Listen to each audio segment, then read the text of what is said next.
If you're looking to write an employment contract for your business, then this video is for you. By the end of this video, you will know exactly what an employment contract should contain, why you need one, and how to write one. An employment contract fundamentally is the agreement to supply a service for wages. Once you've agreed that, even verbally, a contract is in place. It doesn't need to be in writing, but this is where the problems come, because if it's not in writing, it's ambiguous, and therefore you get disputes about what was intended and what's actually in the contract. There is also a legal minimum requirement of information you must supply people by the end of their first day of employment. This is known as a statement of particulars. It's set out in the Employment Rights Act, Section 1, affectionately known in the industry as a Section 1 statement. There is a whole list of things that this needs to include. I'm not going to sit here and read them out. That would bore the hell out of you, but I'm going to put it on screen now. Stop the video, take notes. Also, it's in the description as well if you need it. Please note that this list did get extended in April 2020, kind of went under the radar because we were dealing with a global pandemic at that point, but the law did change then, the list did get extended. So if you've got anything that was written pre-April 2020, it may not include everything that you're required to give to people.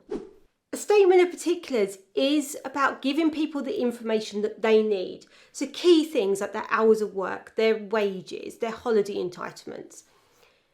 It's about people. That's why the law's been written, to protect people. You as an employer want to protect your business.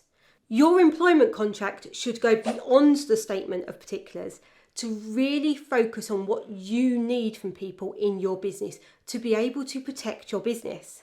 A comprehensive employment contract should include clauses like a deduction from wages, for example. Let's say you issue people with keys to the building. They lose those keys. It's going to cost you to replace not only the keys, but also the locks. And you need to be able to recover some of those costs from your employee. A deduction from wages clause is what allows you to do that. If you do not have the explicit consent of an employee to deduct from wages, you cannot do it. And this would include things like deducting for holiday overtaken when they leave employment. A deductions from wages clause is just one example.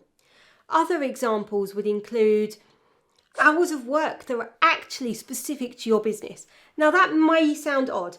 Hours of work may sound really simple, but this is one we get a lot of challenges with. Let's say you're in construction and your employees have to be on site every day. When's their start time? When they leave their home? When they leave the yard? When they arrive on site? What about when site times are different? The expectations of your clients about when people should be on site. What about finishing time? Can they just down tools and finish? Or is this a two-person job that means they need to carry on until the job's done? The contract should be accurate on that and really reflect what people are doing.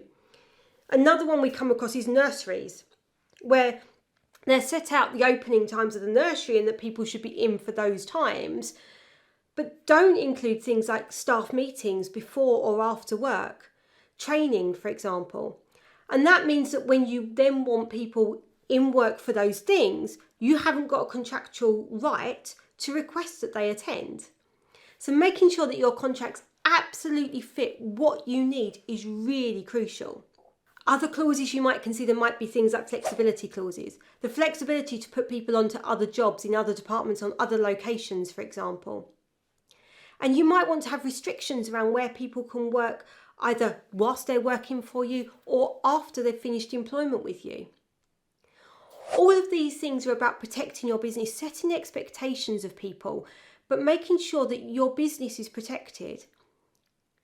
And what you actually need, the specifics, will really vary, not only from industry to industry, but business to business, and really around how you work.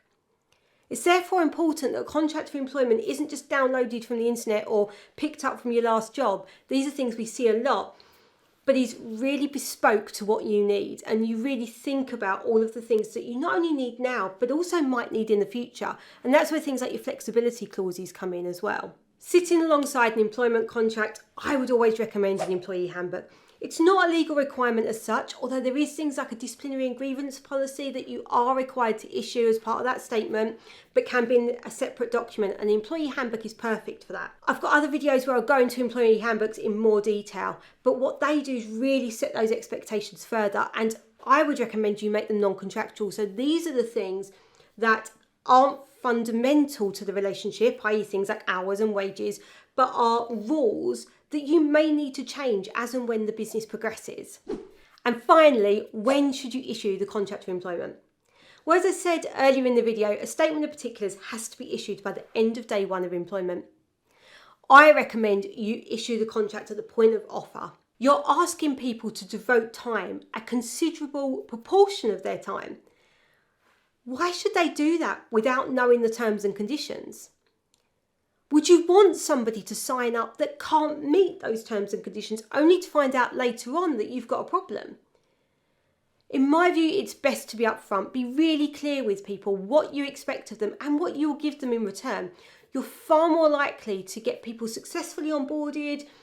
It's also a way, especially if you've got the employee handbook there, to get your culture, your values and all of these things ingrained as well, even before someone starts with you. And if all that sounds way too much hassle, we can write your employment contracts for you. Simply get in touch, details are on the screen now.